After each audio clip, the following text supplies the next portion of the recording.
Good morning, guys. Hopefully, you guys are doing well today.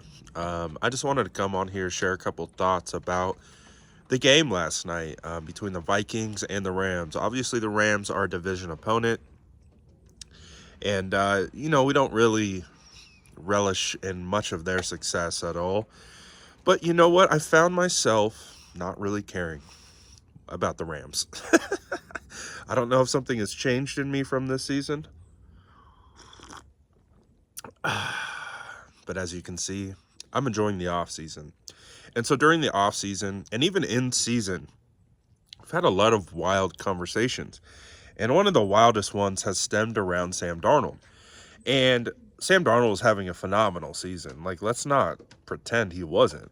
The record that he had, some of the numbers he was putting up, and how he was playing.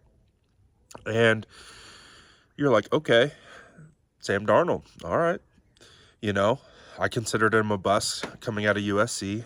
I didn't think he had the intangibles to be a successful quarterback in the league, and had kind of maintained this for a long time when he was with the Jets and then with the Panthers and, when he was with the 49ers. And, just he always had the ability to be a good quarterback because he has a phenomenal arm, but I always felt like the other things were missing. And, to Sam's credit, he came out, he played well this year.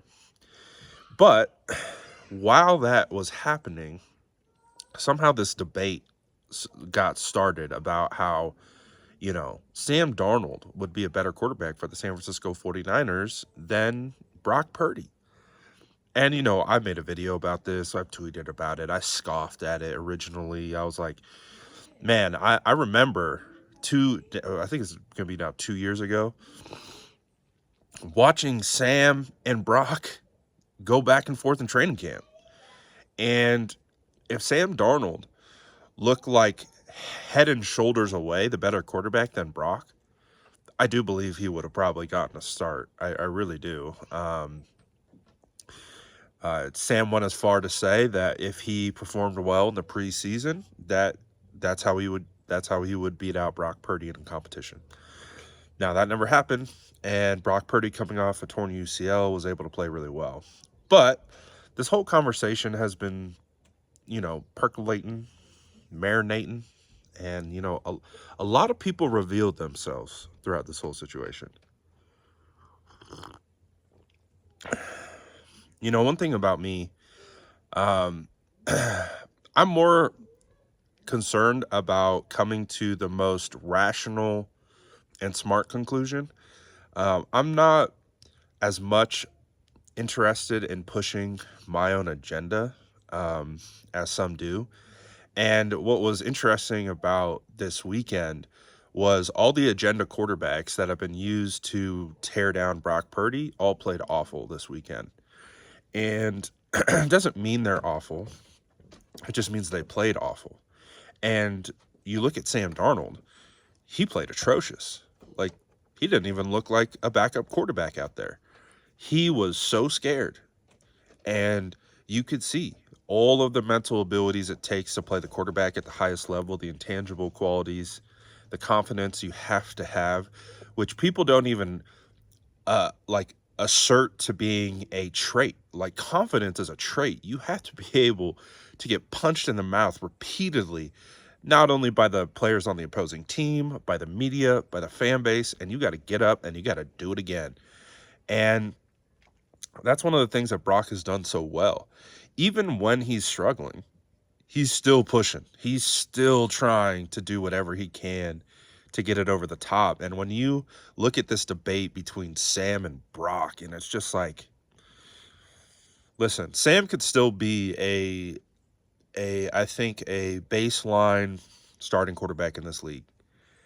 But there's a reason why we've seen Brock Purdy have so much success in the postseason and why these other quarterbacks are just really having a hard time. So, listen, I don't care, man. Like, I evaluate how I evaluate, and I evaluate Brock Purdy as a good quarterback. And if you don't evaluate him that way, I don't care. Like, you're absolutely entitled to your opinion. You're absolutely entitled to how you see football through your own lens. Like no one's taking that from you. But I also don't have to agree with you.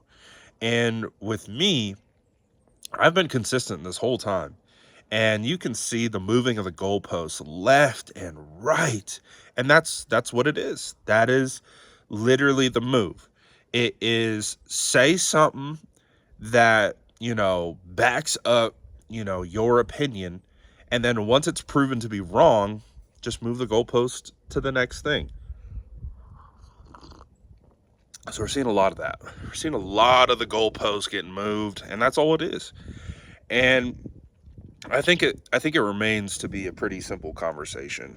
With Brock Purdy, I don't know why it keeps coming back to this, but I've never called Brock elite. Brock elite. I've never called him an elite quarterback. And I even told you guys he's been playing like an elite quarterback at times, especially last year when he was in the running for the MVP. But to me, as I've said and explained on my channel, for me to call anyone elite, it requires being and playing at an elite level for an extended period of time. You can't just show up and be elite right out the gate. You can show signs, you can show abilities, but the elite trait and tag for me comes from being consistently good, consistently great over an extended period of time. So I've never called Brock elite, and that's okay, because there's only 3 to 4 elite quarterbacks in this league, and the conversation needs to shift back to it's hard to play quarterback in the NFL. I don't know if you guys knew that. And everyone kind of simplifying how almost how easy it is to play the quarterback position because Brock has all these weapons around him and a great offensive coordinator, and that's the only reason why he's successful, completely diminishes not only Brock, but it diminishes the respect it requires to evaluate the quarterback position.